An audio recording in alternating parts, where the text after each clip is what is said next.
Keluarga Jogja, Badan Otorita Borobudur masih menemani pagi menjelang siang ya di hari ini. Gimana? Anda sudah menyiapkan segalanya untuk keluarga yang di rumah ya kan? Sudah menyiapkan makan siangnya dan segala macam, luar biasa ya. Karena kalau kita ngomongin masalah wisata ya, kadang yang langsung ada dalam benak kita adalah nanti makan di sana yang enak apa ya gitu ya.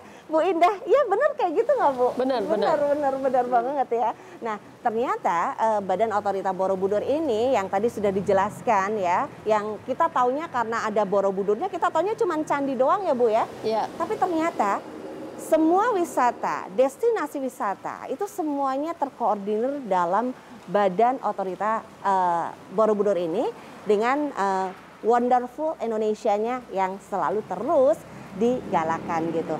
Nah, Bu Indah mungkin bisa cerita Ibu sejauh mana yang setelah Badan Otorita Borobudur ini sebelum pandemi juga sesudah pandemi ini kegiatan-kegiatan dari Ibu dan juga semua tim dari BOB ini sendiri Bu.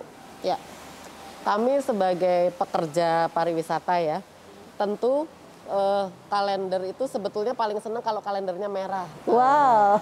Libur semua. Sama Tapi Bu. sebetulnya bagi pekerja pariwisata itu kalendernya hitam semua.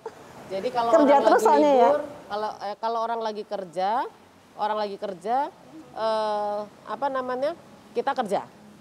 Orang lagi libur, kita juga kerja. Nah, jadi kalendernya itu sebetulnya hitam semua kalau untuk pekerja pariwisata. Dan itu sebetulnya nggak masalah ya, karena kita menjalaninya sambil happy, kita jalaninya sambil senang karena passion kita ada di situ, sehingga kita bisa hands on dengan proyek-proyek atau dengan tugas-tugas yang kita kerjakan. Saya selalu mengajak pegawai saya ya, tim saya, bukan pegawai, jadi tim, semua kami satu tim. Itu untuk selalu happy kalau mengerjakan. Karena pekerjaannya kayaknya jalan-jalan ya, wisata gitu ya. Iya, pekerjaannya itu berwisata, bekerja sambil wisata juga boleh, dianggap seperti itu ya, wisata sambil bekerja. Asik dong. Asik, harus asik. Nah, jadi kami juga harus tetap bergaul. Ya, jadi pegawai-pegawai kita saya selalu ajak harus bergaul dengan semua pihak. Baik dengan asosiasi, dengan pengusaha-pengusaha batik, pengusaha kerajinan-kerajinan kuliner. Kuliner itu kita bisa tiap hari atau tiap minggu kita datengin aja. Kita punya acara-acara seperti itu untuk datang untuk tahu kuliner mana yang baik. Kalau misalnya ada kuliner yang kurang baik, maka kita harus kasih masukan. Oke. Supaya dia lebih baik, bisa menerapkan 5M itu dengan baik. Nah, terus menservisnya juga dengan baik. Nah, itu penting. Nah, terus udah gitu kalau misalnya kita juga dengan pengusaha batik juga kita lakukan fashion show gitu lah ya. Jadi saya juga kemarin ini juga karena ada acara memperkenalkan batik, melestarikan batik, ya ikut fashion show. Walaupun segede gini ya, tapi ikutlah dengan yang ukurannya sama gitu untuk bisa fashion show dengan baik. Lalu kita juga melakukan olahraga, ada kegiatan olahraga. BOB juga melakukan pendukungan terhadap berbagai kegiatan lari, bersepeda gitu ya. Jadi kita di dalam kawasan kita ada trek untuk enduro, itu untuk downhill, untuk yang nanjak-nanjak juga. Nah itu kita bikinkan treknya dan trek kita sudah certified ya di UCI. Lalu bisa dipakai untuk turnamen internasional. Lalu kita juga melakukan kegiatan Bob Run, Sunset Run, itu di sepanjang pantai di pantai selatan dari DIY. Dan ini nanti akan kita terus kembangkan di tahun 2021. Sudah ada beberapa event yang akan kita kelola, tetapi tetap dengan prokes, ya, dengan protokol kesehatan yang benar. Jadi ada yang hibrid, campur offline online, dan ada yang langsung tetapi tetap prokes itu nomor 1. Yes. Nah ini ternyata benar ya keluarga Jogja ya, karena beberapa waktu yang lalu Ibu Indah ini juga sempat fashion show di sebuah hotel gitu kan, dengan memakai baju batik yang luar biasa cantiknya. Kemudian juga main film ya kan, waduh kayaknya seneng banget sih Bu jadi ibu kerjanya cuman happy doang gitu ya. Tapi pakai konsep loh. Semuanya pakai konsep ya, dan semuanya itu sebenarnya jualan ya, semuanya Ibu ya. Kemudian beberapa waktu yang lalu juga Ibu bertemu dengan Ngarso Dalem ya Ibu ya. Oke, nah ini ada beberapa foto yang kita punya yang mungkin nanti bisa kita keluarga Jogja semua lihat gitu ya. Betapa prestasi Ibu ini sungguh luar biasa. Ya, jadi kami sangat erat hubungannya dengan pemerintah daerah. Ya, jadi dengan pemerintah daerah itu kami sangat erat karena apa? Ini harus saling sinergi. Kami itu harus bisa mendukung, kami harus melayani karena kami ini pelayan. Jadi harus bisa memberikan bakti yang luar biasa untuk bisa memajukan. Dalam hari ini karena tugas kami di pariwisata ya, jadi kegiatan-kegiatan kepariwisataan itulah yang harus disinergikan untuk bisa kita dukung apabila kita bisa memfasilitasinya. Memang kemarin ini dengan Ngarso Dalem ada beberapa kegiatan ya, itu sebetulnya ada kegiatan yang mewakili Pak Menteri. Jadi saya kan Badan Otorita Borobudur itu perwakilan Kementerian Parekraf yang ada di daerah.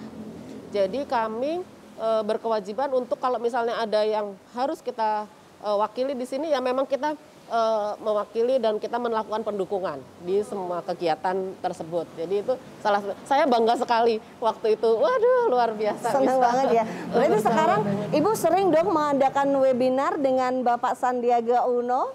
Ya belum sih, masih banyak soalnya. Belum banyak ya. Baru kan masih baru. Oh, gitu. Baru 1 kali kemarin ini. Dan beberapa waktu yang lalu saya pernah melihat juga ya Bu ya, sedikit cerita dengan Pak Sandiaga Uno pun beliau mulai sekarang sudah mempromosikan begitu ya dengan pakaian seragam Jogja ketika ke kantor begitu ya Bu ya. Kemudian dengan segala macam hasil-hasil UKM ya kan Bu yang harus segera ditingkatkan dan mungkin langsung bisa dipublikasikan, dipromosikan. Itu juga salah satu tugas dari BOB ya Ibu ya? Iya, jadi kita ini jadi marketer. Dari jadi tukang kebun sampai jadi direktur utama harus jadi marketer, harus bisa. Jadi termasuk Pak Menterinya soalnya. Memberi contoh, berarti ya? Memberi contoh untuk bisa mempromosikan semua kegiatannya. Seperti contohnya ya, saya kemarin main film ya. Jadi peran utama mesti ya? Enggak, saya enggak pemain utama. Saya gitu, figuran sebetulnya. Figuran, cuman jadi dari orang BOB. Ada ada acaranya. Jadi itu syuting, saya jadi baru tahu loh. Kalau bintang film itu memang harus dibayar mahal. Betul. Karena apa? Kayak pantesan. Dari pagi sampai sore tuh nunggu syutingnya itu baru siang. Iya benar. Tapi muka tetap harus ceria. Iya. Saya jadi ngikuti itu. Jadi bagus sekali. Saya jadi tahu fungsi itu dan kegiatan itu. Dan kita sekaligus mempromosikan lokasi-lokasi tempat-tempat wisata yang bisa ditampilkan di dalam film itu. Nah ini merupakan promosi yang terselubung tetapi bagus. Oke. Sambil main film, sambil mempromosikan titik-titik destinasi-destinasi pariwisata. Wow, destinasi wisata yang ada di Indonesia semuanya ini ada beberapa tanggapan dari masyarakat Ibu tentang destinasi wisata itu sendiri. Kita lihat dulu ya, seperti apa. Nanti mohon juga tanggapan dari Ibu Indah ya. Baik. Ini dia videonya.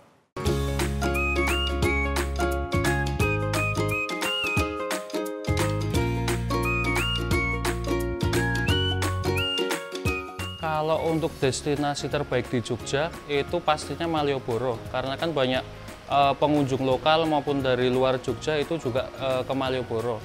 Kalau untuk fasilitas sudah cukup sih untuk lahan parkir, kemudian toilet, kemudian informasi. Sekarang kan banyak petugas-petugas yang menjaga informasi di Malioboro. Destinasi terbaik menurut saya Malioboro, Kota Gede, sama Merapi. Untuk fasilitas sekarang sudah cukup memadai sesuai dengan protokol dan peraturan-peraturan dari pemerintah. Untuk dari pariwisata sendiri itu cukup memadai ya Mas. Dari Trans Jogja sendiri juga meliputin banyak tempat pariwisata di Jogja. Ya cukup memadai Mas, banyak juga tempat-tempat bersepeda.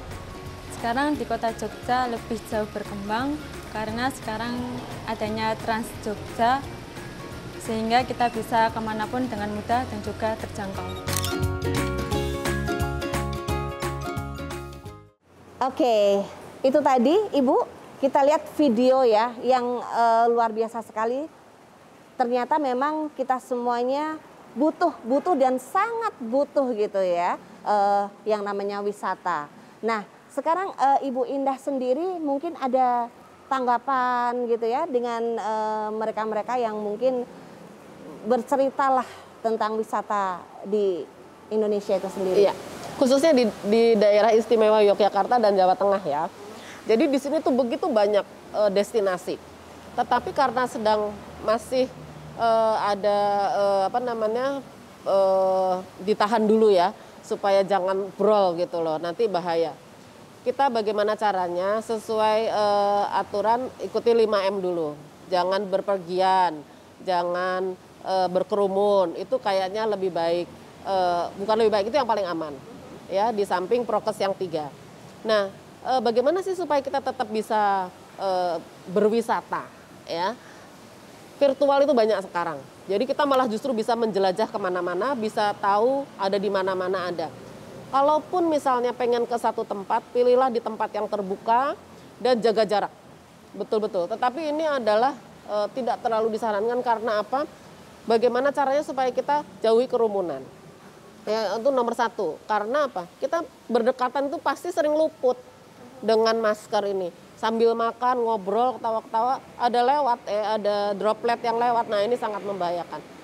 Tapi bagaimanapun untuk wisata ini tetap kita jaga. Carrying capacity-nya itu yang paling pasti harus dipatuhi. Dengan menghitung carrying capacity yang benar, lalu orang yang masuk juga dikelola dengan benar, insya Allah aman. Oke, jadi tetap dengan prokes ya, 5M yang pastinya akan menjadikan diri kita juga aman walaupun berwisata. Ibu, kita akan kembali nanti di segmen terakhir Ibu. Dan jangan kemana-mana, keluarga Jogja tetap di Jokteng. Mau Jokteng Meriki bersama dengan BOB, Badan Otorita Borobudur.